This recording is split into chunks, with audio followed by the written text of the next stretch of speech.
Atos 7, 48 e Atos 17, 24.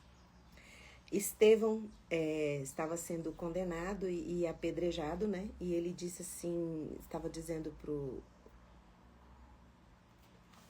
para os religiosos que estavam ali executando aquela sentença para ele.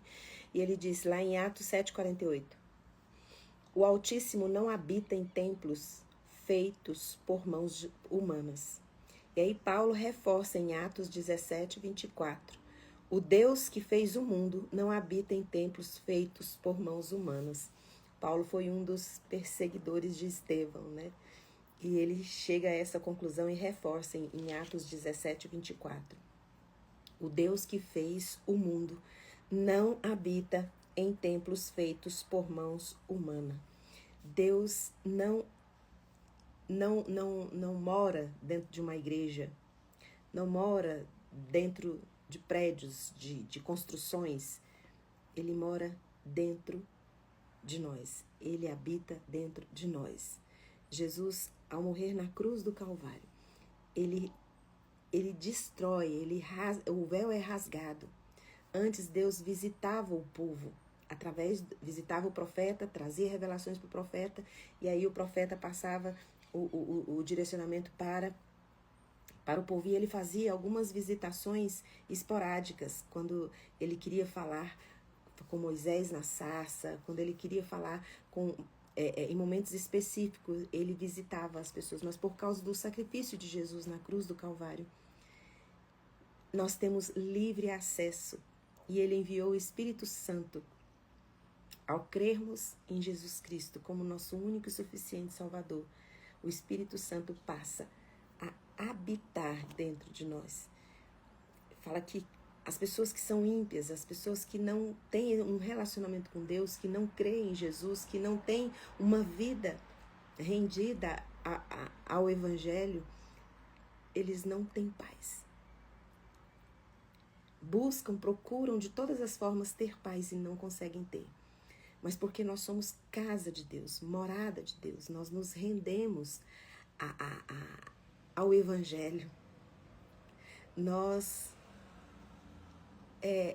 nos tornamos uma habitação. Então Deus não vem visitar você. Ele está em você. Ele mora em você. Ele fez de você a casa dele. Eu estou dizendo aqui essa minha fala, essa minha palavra para você que um dia conheceu Jesus. E conhecer Jesus trouxe você à plenitude de ser morada do Espírito Santo de Deus. E aí, tendo essa consciência de que Deus não visita, Deus habita. Muitas vezes nós falamos algumas coisas que nos distanciam dessa verdade. Às vezes você fala assim, eu vou lá na igreja buscar a Deus. Eu vou ali no meu quarto agora buscar a Deus. Eu vou lá naquele show lá, porque lá eu vou buscar mais da presença de Deus. Você não precisa buscar, você precisa se relacionar, porque Ele já habita dentro de você. Você é casa, você é morada de Deus. Em 1 Coríntios 10, 31 fala, quer comais, ou bebais, ou façais qualquer outra coisa, faça tudo para a glória de Deus. Aí, eu estava pensando sobre isso, como que a oração é fundamental para você que é casa de Deus.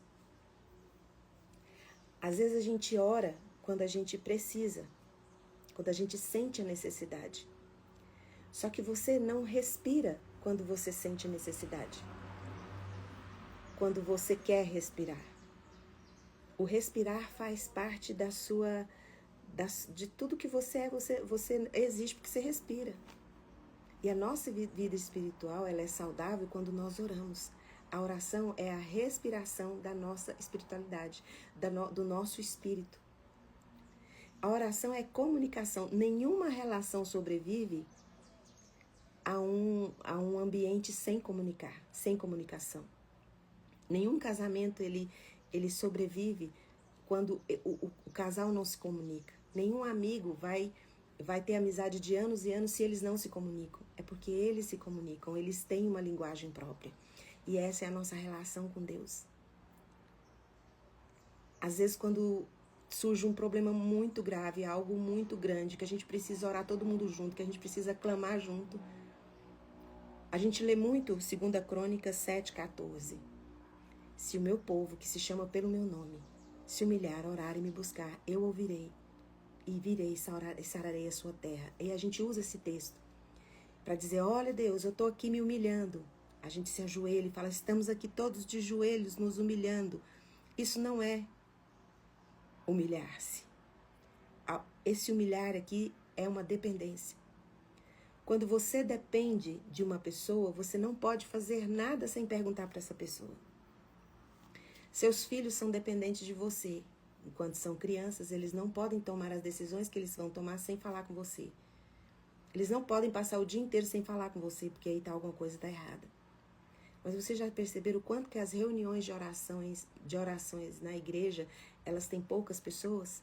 Aí você fala, não, Fernanda, porque tem aquelas pessoas que têm um chamado para orar. Tem o dom de orar. Isso me entristece demais. Porque se tem essa visão, é porque você ainda não entendeu que oração é uma respiração. É como se você tivesse... não é dom, é um respirar. Assim como você respira, você ora, você comunica. Orar, humilhar, é se render a uma autoridade divina. É dizer, eu não consigo, não sou nada, eu não faço nada sem a tua presença. Mas nós acostumamos nos separar as coisas. Não, Deus é lá para a igreja. Aqui no meu trabalho é minha competência, é a minha habilidade. Né? Quando eu tô lá no clube é meu entretenimento. Quando eu tô assistindo uma série, meu entretenimento. A gente separa em caixinhas. E Paulo fala assim, olha, quer comais, quer bebais, ou faça qualquer outra coisa. Dentro desse qualquer outra coisa é tudo. Tudo que você estiver fazendo, inclusive nada. É tudo. Qualquer outra coisa. Faça tudo para a glória de Deus. E aí, quando a gente acha que a gente precisa buscar a Deus, isso era um ato da época em que as pessoas não tinham acesso à presença de Deus, então elas buscavam a presença. E essa presença, às vezes, era buscada todo ano. Que eles iam ao sacerdote, confessavam seus pecados, ofereciam sacrifícios, eles buscavam a presença de Deus. Aí Jesus vem como um presente imerecido, nos dá o Espírito Santo, que é Deus em nós. E nós achamos que quando ajoelhamos, estamos nos humilhando. Quando Deus está dizendo em 2 Crônicas 7,14, se o meu povo, que se chama pelo meu nome, se humilhar. Esse se humilhar não é colocar a boca no chão, se ajoelhar, porque você pode muito bem estar fazendo isso como um ato religioso, porque a oração não é um ato religioso, a oração é a respiração do seu espírito, que encontra o Espírito de Deus. Um Deus que não tem necessidades. E ao respirar, ao tratar a oração como o seu fôlego de vida, você também não tem necessidades, porque você está completamente plugado, conectado com um Deus que não tem necessidades. Porque para qualquer necessidade que você tenha, você pergunta, o que eu vou fazer, como que eu saio daqui? Deus fala, eu sou a resposta. Eu sou tudo que você precisa. O que você está precisando? Você precisa de um pai? Eu sou. Você precisa de proteção? Eu sou. Você precisa de alegria? Eu sou. Você precisa de paz? Eu sou. Moisés falou assim, Senhor, e quando eles perguntarem quem foi que me enviou, quem que é o Senhor, fala assim, olha, você só diz para o povo que eu sou o que sou. Ele estava dizendo que ele é um Deus que não tem necessidades, e para cada necessidade humana, ele é a resposta. Então, nós vemos na nossa vida de oração uma falta muito grande. Porque a gente acha que oração é um dom. Eu não tenho dom para orar, não. Você acha que eu tenho dom para ficar 1 hora, 3 horas orando? Eu não tenho esse dom. Tem irmãos que têm calo no joelho, eu não tenho esse dom. Enquanto você achar que existem orações fortes e orações fracas, que existem irmãos que têm poder para orar e outros que não têm poder para orar, a oração do irmãozinho ou da irmãzinha é mais forte do que a sua. Enquanto esse pensamento estiver na sua cabeça, você não está se humilhando diante daquele que pode fazer todas as coisas, suprir cada uma das suas necessidades. E você que tem um Deus que não tem necessidades, está totalmente desconectado. Por isso falta tanto. Por isso que você não sai do lugar. Por isso que você não prospera. Por isso que você não vai para frente. Por isso que você não rompe. E às vezes, quando você acha que tudo isso tem a ver com dinheiro, não tem. Porque tem pessoas que alcançam uma conta bancária que nunca imaginou na vida, nunca soube contar tanto zero, mas não tem, a alma dele necessita de paz. Tem angústias, tem ansiedade e o dinheiro não pode. Então, a prosperidade aqui é uma vida plena, uma vida completa. E isso só se dá dentro de um relacionamento com Deus. Porque Deus não visita você. Ele habita. Ele habita. Você é casa de Deus. E aí, quando você entende que se o meu povo, que se chama pelo meu nome, as pessoas dizem, eu sou igreja de Cristo. Eu sou de Cristo. Deus é o meu Senhor. Deus é meu Pai. Chama pelo nome dele. Mas não é dependente. Esse se humilhar aqui não é se expor à vergonha alheia, não é expor as coisas. Esse se humilhar aqui não é um gesto corporal. É uma alma que depende. Eu não faço nada sem perguntar ao meu pai. Eu não decido nada sem antes falar com ele. Você sabe que dentro de um casamento, né? Se a esposa faz alguma coisa, toma alguma decisão financeira sem consultar o marido, o que acontece? Dá ruim, porque a decisão precisa ser tomada os dois juntos. Quando o marido toma decisões financeiras ou qualquer outra decisão que ele não comunica para não comunica para a esposa, o que faz? Não dá certo, dá errado. Porque há uma dependência ali dentro daquela sintonia. Então, o se humilhar, orar e buscar a Deus, não é um momento que você se ajoelha, coloca e fica ali desesperado, fala, Senhor, eu tô aqui me humilhando, eu só tenho o Senhor no Senhor. É um coração desesperado. Um coração que ainda não entendeu, que carrega a presença. Você não vai na igreja buscar a Deus, você vai dar um culto, oferecer um culto. Você vai entregar. Por que a igreja é importante? No Salmo, para mim, o Salmo 133, gente, para mim, é o Salmo da comunhão. É o Salmo da igreja. Tinha que pôr lá na porta, todo mundo ler esse Salmo toda vez que pisasse na igreja ou tivesse uma reunião com os irmãos. Porque ali, nesse lugar de comunhão, o Senhor ordena bênção e vida. Porque cada um que vai ali oferecer o culto racional a Deus, vai entregar. E o que entrega, abençoa o irmão. Se conecta com o outro, porque se conecta com a necessidade do outro. Por isso que quando a gente vai num culto, você não vai, eu vou lá pro culto que eu tenho que receber a presença de Deus. Eu vou pro culto porque eu ando me sentindo vazio. Eu vou pro culto porque eu tô angustiado. Eu vou pro culto porque eu tô ansioso. Eu vou pro culto porque eu quero uma resposta. Eu vou pro culto para pedir oração por mim. Você não vai pro culto expor suas necessidades. Porque o Deus que não tem necessidades sabe do que você precisa antes mesmo que você peça.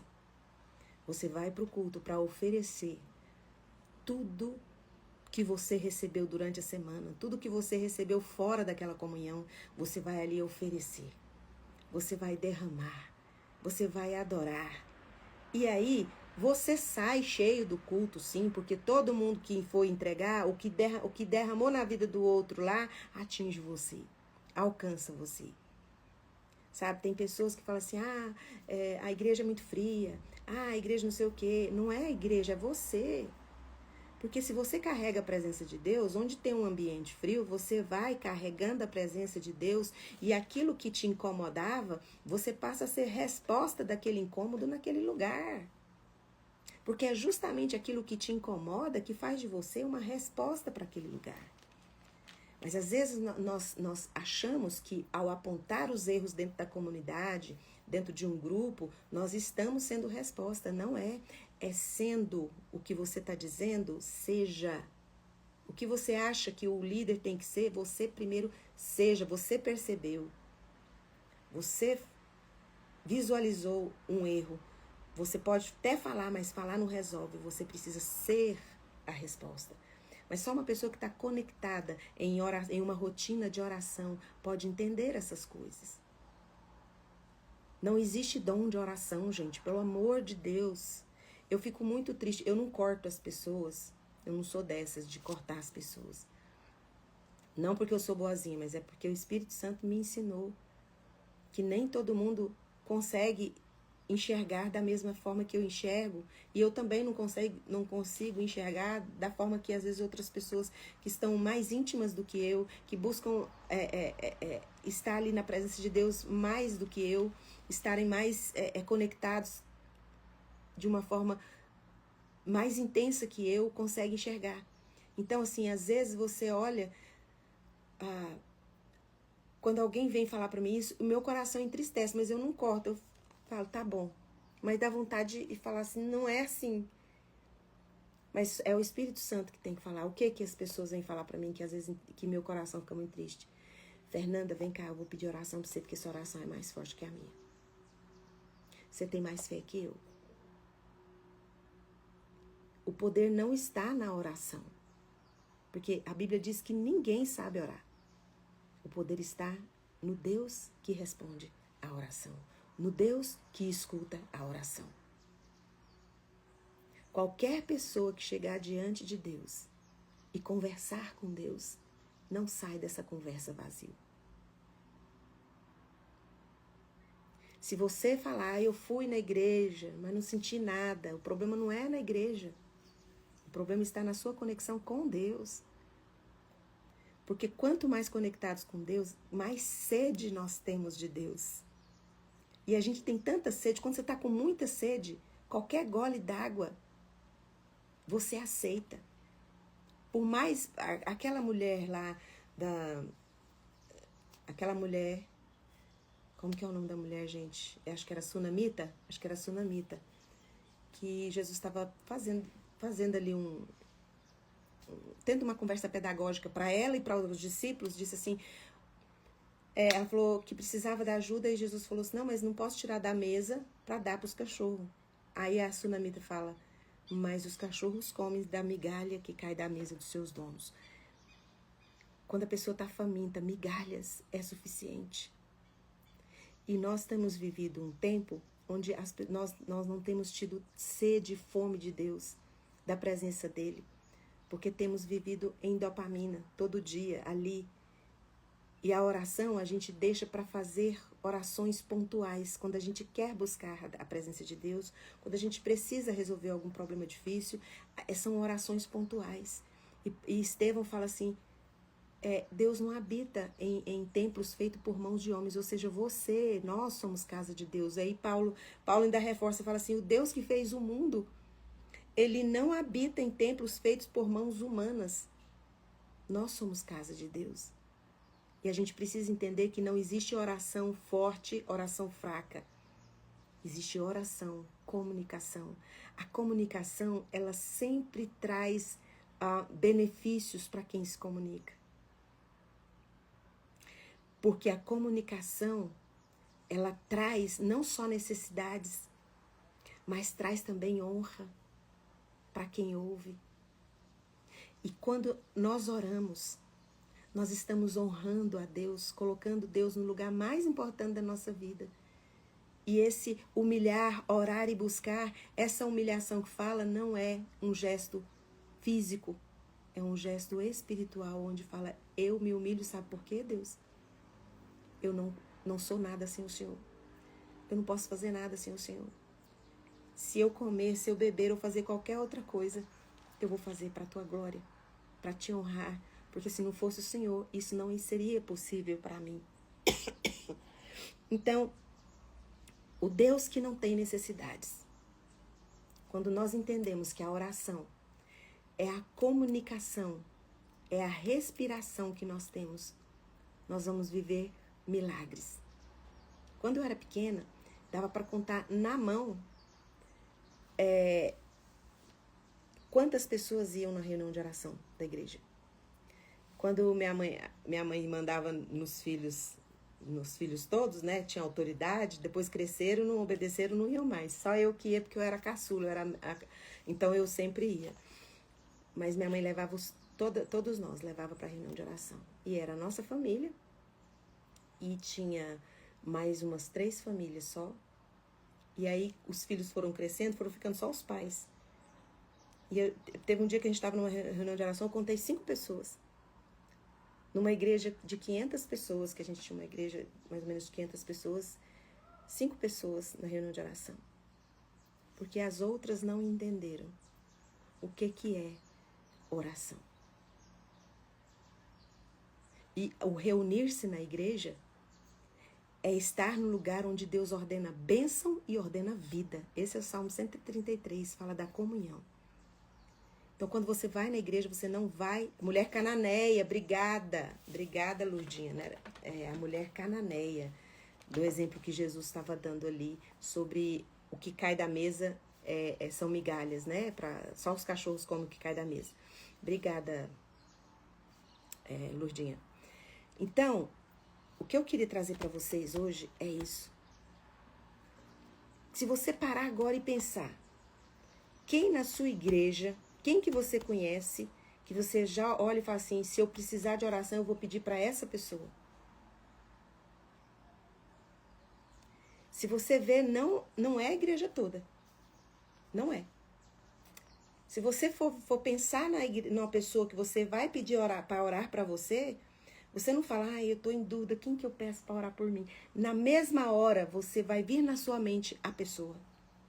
Aquela pessoa entende, por mais... que ela ainda não chegou à perfeição, como Paulo falou assim, olha, eu ainda não sou perfeito, mas eu prossigo pro alvo, eu vou pra frente, eu vou desembaraçando do peso que me assedia, eu esqueço das coisas que vai pra trás, eu vou pra frente. Então Paulo falou, eu não sou perfeito. Então essa pessoa que você pensou aí, que você imaginou, essa pessoa tem uma oração poderosa, uma oração forte. Essa pessoa não tem oração forte. Essa pessoa não tem oração poderosa. Essa pessoa, ela entendeu que precisa se humilhar na presença de Deus. E a vida dela depende desse Deus. Ela é totalmente dependente de Deus. Uma pessoa que ela é totalmente dependente, completamente dependente da outra, ela não vai a lugar nenhum sem essa pessoa. Ela não toma decisões sem essa pessoa. É humilhante você ver alguém dependendo da outra pessoa, porque o bonito é ver cada um independente se virando com a própria vida. Mas existem casos de pessoas que são doentes mentalmente e são dependentes da outra pessoa. Tudo, a pessoa não tem aquela guarda, ela não tem a vida, não é dona da própria vida. É quem cuida dela, que é dono da vida dela. E quem cuida de nós é Deus. Ele é o dono da nossa vida. Ele que nos dá revelação e direção. Daniel, ele tinha uma rotina com Deus. Ele tinha uma rotina pública com Deus. Que as pessoas olhavam e sabiam que ele orava, sabia que ele era um homem de oração, sabia que ele era um homem que comunicava-se com Deus. E ninguém se comunica com Deus, tem uma comunicação saudável, se não é relacional, se não é rotineiro. E Daniel, a rotina dele virou um milagre. A rotina dele fez da vida dele ser uma vida de milagres. Ana, ela conectou a dor dela com a presença e teve revelação e cura. Então, humilhar-se não é um dia da sua maior necessidade você ajoelhar no seu quarto e orar. Humilhar-se é dizer, eu dependo totalmente e exclusivamente do Senhor. Tudo que eu faço, se eu comer, se eu beber, ou se eu fizer qualquer outra coisa, eu faço para a tua glória. Porque não tem ninguém melhor para conduzir minha vida do que o Senhor, porque o Senhor é o dono da minha vida. E eu entendo que o Senhor, que é o dono de todas as coisas, criador de todas as coisas, não está nos lugares, está no lugar que eu estou. Se eu estou no mercado comprando, a tua presença está. Se eu vou na padaria comprar, a tua presença está. Porque eu carrego essa presença. Então você jamais precisa ir num culto para receber. Porque você recebe todos os dias, todos os momentos. O culto você vai para derramar. Se cada um que vai lá vai oferecer um culto para Deus, é um altar onde derrama-se ali tudo que Deus tem feito na vida de um, na vida do outro, e acaba atingindo você, que se você estiver presente. O que eu derramo atinge meu irmão. O que meu irmão derrama nesse culto atinge a minha vida. É uma comunidade de pessoas que não têm necessidades, porque estão todos conectados ao Deus que não tem necessidade. Necessidades. Então, Deus não usa a oração na nossa vida como um dom. É uma forma de comunicar-se conosco e uma forma de nós nos comunicarmos com Deus. Você não precisa ir na igreja buscar a presença, você vai revelar a presença dele na sua vida. Revelar o que ele fez durante a semana na sua vida. Na segunda-feira você vai no seu trabalho derramar ali e revelar para as pessoas quem é que governa seu coração. Não é a mágoa do seu chefe. Não é o que o seu marido ou sua esposa fez com você durante a semana. É o que Deus tem feito por você. Apesar de não merecermos, a graça dele superabunda em cada causa que você vive, em cada dia difícil que você passa, a graça dele superabunda. A gente só não enxerga porque não estamos nos humilhando. Não estamos dependendo do Deus que criou o céu e a terra. E ele não permitirá que os teus pés vacilem, porque ele não dorme, ele não cochila. Salmo 121, minha dica de leitura para hoje. Então, não existe esse negócio de dom de oração, gente. Pelo amor de Deus, ninguém tem dom de oração. A oração é a nossa respiração. Enquanto você respira, você está ali conversando com um Deus que não tem necessidades. E as suas necessidades eu ouvirei. Virei e sararei a sua terra. Se você entender que não existe um grupo de oração, um grupo que tem ali, foi chamado e escolhido. Existe ministério de oração, sim, pessoas que são selecionadas, escolhidas para ensinar o povo a orar, para ensinar o povo essa conexão. Mas ninguém do ministério de oração tem mais poder do que uma criança, do que um novo convertido. Não existe isso. Porque o poder não está em quem faz a oração, está naquele que ouve a oração. Tem gente que faz orações rebuscadíssimas, orações lindas, maravilhosas. E aí quem está do outro lado fala assim, não dou conta de orar desse jeito, por isso que eu não oro. Aí Deus fala assim, mas eu não... O poder não está na beleza da oração. O poder está nas minhas mãos. Eu que ouço a oração. Se ela é um texto, se ela é uma frase. Deus valoriza porque você está se comunicando com Ele. Você está dizendo, eu sou dependente do Senhor. Completamente. Pai, em nome de Jesus, eu coloco os meus irmãos na Tua presença. Traz para nós o entendimento que nós precisamos. Para ver as revelações da Tua presença em nós. De saber e entender a importância nossa na comunidade. Tanto na nossa comunidade religiosa, como de trabalho ou de amizade. Tudo que nós fazemos. Que a nossa vida possa revelar a Tua presença.